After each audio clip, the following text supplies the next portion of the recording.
사랑하는 성도님들과 함께 나눌 말씀은 마태복음 27장 11절에서 26절까지의 말씀입니다.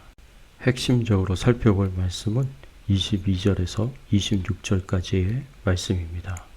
빌라도가 이르되 그러면 그리스도라 하는 예수를 내가 어떻게 하랴? 그들이 다 이르되 십자가에 못 박혀야 하겠나이다. 빌라도가 이르되 어찌 미냐? 무슨 악한 일을 하였느냐? 그들이 더욱 소리질러 이르되 십자가에 못 박혀야 하겠나이다 하는지라. 빌라도가 아무 성과도 없이 도리어 밀란이 나려는 것을 보고 물을 가져다가 물 앞에서 손을 씻으며 이르되 이 사람의 피에 대하여 나는 무죄하니 너희가 당하라. 백성이 다 대답하여 이르되 그 피를 우리와 우리 자손에게 돌릴지어다 하거늘. 이에 바라바는 그들에게 놓아주고 예수는 채찍질하고 십자가에 못 박히게 넘겨주니라. 오늘 말씀을 통해서 우리가 생각해 봐야 할 주제는 사람들이 자신의 이익과 영광만을 추구할 때 어떤 일이 일어날까입니다. 하나님의 영광을 추구해야 할 하나님의 백성들이 자신의 이익을 추구하고 자신의 영광을 추구할 때 어떤 일이 일어날 수 있겠습니까? 오늘 본문에서도 자신의 이익을 추구하고 자신의 영광을 추구하기 위해서 악한 일을 행하는 사람들의 모습을 볼 수 있습니다. 사람들이 자기 이익과 영광만을 추구할 때 어떤 일이 일어날 수 있습니까? 사람들이 자기 이익과 영광만을 추구할 때 하나님의 아들인 예수님을 십자가에 못 박았습니다. 대제사장과 그를 따르는 무리들을 보십시오. 대제사장들과 바리새인들의 무리들, 즉 산헤드린 공회원으로 불리는 이스라엘 최고 지도층들은 예수님의 존재에 대해 대단히 불편해해 왔습니다. 왜냐하면 예수님께서 메시아라는 칭송을 받으면서 너무나 인기가 있었기 때문입니다. 이들이 예수님에 대하여 불편하게 생각하였던 것은 백성들의 칭송을 받는 예수님에 대한 시기와 질투도 있었겠지만 그것보다 더 큰 것은 예수님 때문에 생겨날 수 있는 일에 대한 불안감 때문입니다. 요한복음 11장의 말씀에 보면 예수님께서 죽은 나사로를 살리신 이후에 산헤드린 공회원들이 모여서 예수님에 대하여 회의를 하였습니다. 이 회의에서 이스라엘 최고 지도층들이 예수님에 대하여 불안하게 생각하는 부분을 솔직하게 내어놓습니다. 그들의 불안은 예수님으로 인해 폭동이 일어나는 것이었습니다.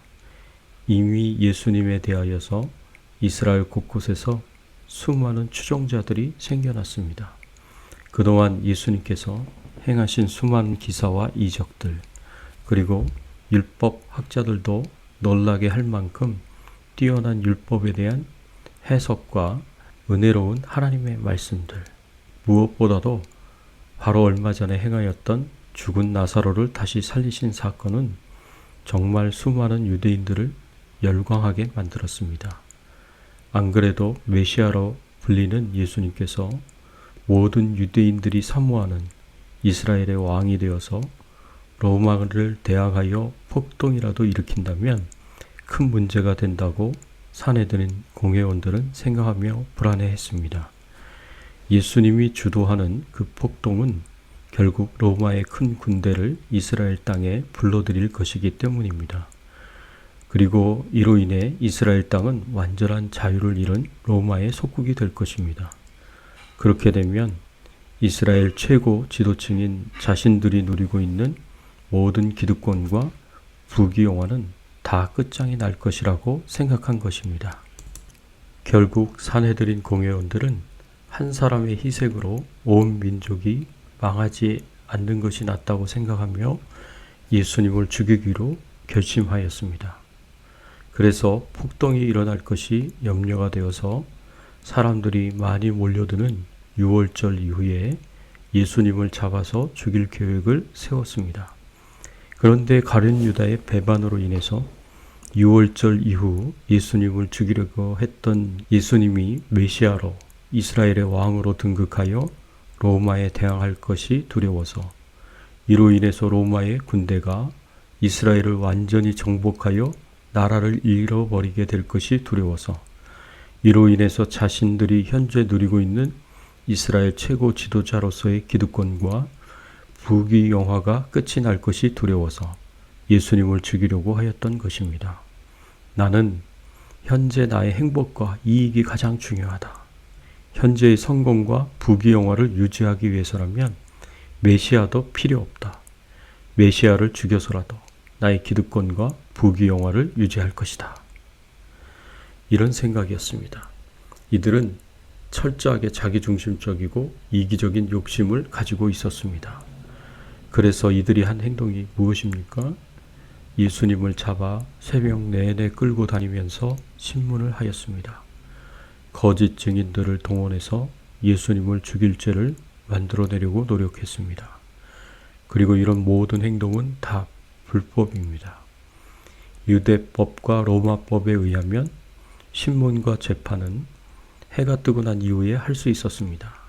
그런데 예수님을 밤새도록 신문하고 자신들끼리 사형을 시켜야 한다고 재판을 하고 결정을 내렸습니다. 그리고 거짓 증인들을 만들어서 죄를 만들려고 하였습니다. 그리고 로마의 식민지 상태에 있었던 이스라엘에서는 독자적으로 그리고 법적으로 사람을 사형시킬 권한이 없었습니다. 그 권한은 로마에게 있었습니다. 그래서 예수님을 법적으로 죽이기 위해서 사형시킬 권한을 가지고 있는 유대 총독으로 있었던 본디오 빌라도를 찾아갑니다. 그리고 예수님을 죽이려고 무리들을 선동합니다. 또 본디오 빌라도를 보십시오. 본디오 빌라도는 아침 일찍 예수님을 끌고 자신을 찾아온 대제사장의 무리들에게서 예수님을 넘겨받고 신문을 하기 시작합니다. 공식적인 죄목은 스스로 유대인의 왕이라 칭하며 로마에 대적하는 반란 주동자라는 죄목이었습니다. 그런데 빌라도가 신문해 보니까 예수님이 유대인의 왕이라고 하지만 이것은 정치적인 왕이 아니라 종교적인 의미를 가진 하나님 나라의 왕이라는 것을 알게 됩니다. 그리고 예수님께서 로마에 대적하여 반란을 일으키는 주동자라는 것을 전혀 알 수 없었습니다. 따라서 빌라도는 예수님과 몇 마디 나눠보고는 대제사장의 무리들이 예수님을 시기하여 죽이려고 한다는 것을 눈치챕니다.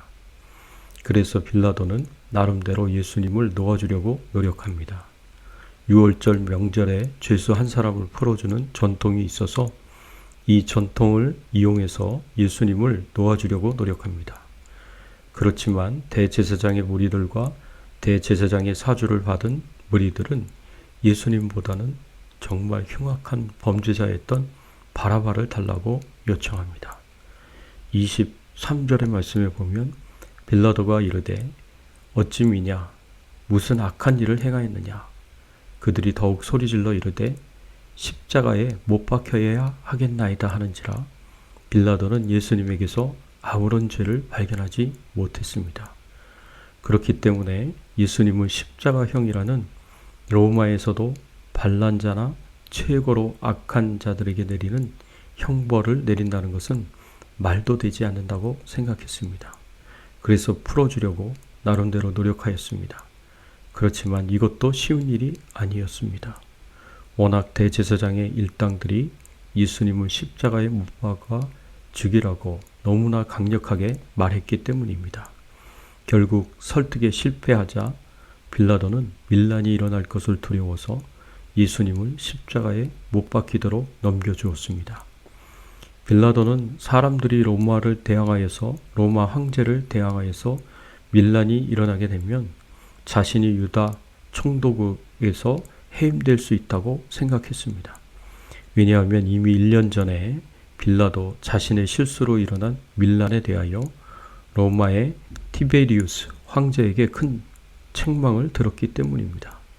이미 1년 전에 황제로부터 경고를 받았기 때문에 또다시 밀란이 일어나면 자신의 위치가 위험해지게 됩니다. 이로 인해서 결국 빌라도는 대제사장의 무리들의 편을 들고 그들의 요청을 들어줍니다. 그래서 물을 가져다가 무리 앞에서 손을 씻고 이 사람의 피에 대하여 나는 무죄하니 너희가 당하라고 말했습니다. 아무 죄가 없는 예수님을 심판하여 로마의 최고형인 십자가형의 형벌을 선고한 것이 양심에 꺼려져서 자신이 책임을 지지 않겠다고 손을 씻고 그 무죄한 자를 죽인 그 책임을 유대인들에게 넘겼습니다. 그리고 예수님을 십자가에 못 박히도록 넘겨줍니다. 대제사장의 일당들도 빌라도도 자신의 이익을 위해서 자신의 기득권을 지키고 자신의 영광을 지키기 위해서 아무 죄 없는 예수님을 십자가에 못 박는 결정을 내렸습니다. 저마다 자기 이익을 추구하고 자기 영광을 추구하였던 사람들 속에서 유일하게 하나님의 뜻을 추구하고 하나님의 영광을 추구하였던 분은 오직 예수님밖에 없었습니다. 예수님께서 하나님의 뜻을 행하고 하나님의 영광을 위하여 십자가에 못 박히는 아무 죄 없는 희생자가 되셨지만 이 희생을 통해서 예수님은 구원 사역을 이루십니다. 우리의 죄를 대신 지시고 우리 대신에 죄값인 죽음을 십자가에서 당하심으로 우리가 죄 용서함을 받고 구원을 받을 수 있는 길을 열어놓으셨습니다. 반면에 끝까지 자기 욕심과 자기 영광을 추구하였던 대제사장의 일당들과 빌라도는 어떻게 되었을까요? 성경에서 기록하고 있지 않지만 초대교회 문헌들을 보면 이들의 비참한 결과에 대해서 말해주고 있습니다.